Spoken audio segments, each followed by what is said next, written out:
So hello guys, dumating na yung ating parcel. Bagong action cam ating in order. So ito siya. I-unboxing natin siya mamaya kung maganda ba yung quality. So ito pala ay OSEC S9R at yung ating luma ay OSEC S60. So ito siya, yung ating luma. So good quality naman siya. So sana ito din ating bagong bili. So yun, unboxing natin. Let's go. So ito na mga idol, i-unboxing na natin. So kinakapa ko pa siya, yan.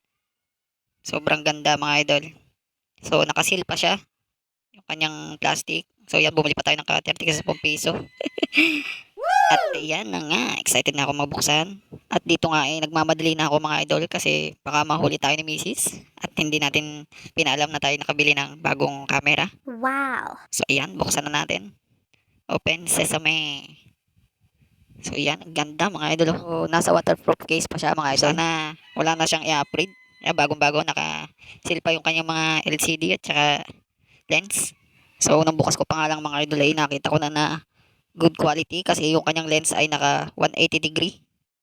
Yan, super wind. Wind ba yun o wind? At may kasama na rin siyang mic. Napa-thumbs up na lang ako mga idol. Kanyang lens, kanyang LCD, goods. So hindi siya touchscreen mga idol, manual lang siya.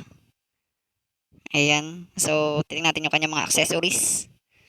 At ito yung kanyang mga accessories, mga idol. Papakita ko sa inyo. Sobrang dami. May mga cord, extension. O, hindi natin alam yung mga tawag sa iba. Ayan, may mga basa-basahan pa.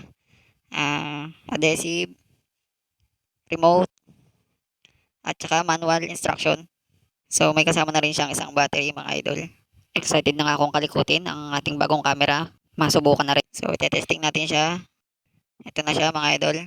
At tanggalin nga muna natin yung kanyang protective cover sa lens at saka sa kanyang LCD para makita natin kung gaano kaganda yung kanyang lens na nakakabit, na stock. Kung kailangan ba nating i-upgrade yung kanyang lens. Ayan, nagdadalawang isip ako kung tatanggalin ko o hindi. At yan, nakita ko na mga idol, naka 180 degree lens siya. Good.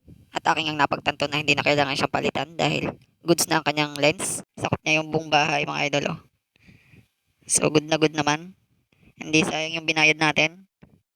Nagkakalaga siya ng 2.000 thumbs up. So tamang-tama mga idol. Dalawang memory yung ating binili. So nasa bag ko pa lang yung memory kaya hindi ko pa siya natatry kung mabilis ba yung kanyang response sa memory. May iba kasing camera na hindi binabasa ang memory mga idol or nagahang. Goods na goods mga idol. For more videos, please follow, like, and subscribe.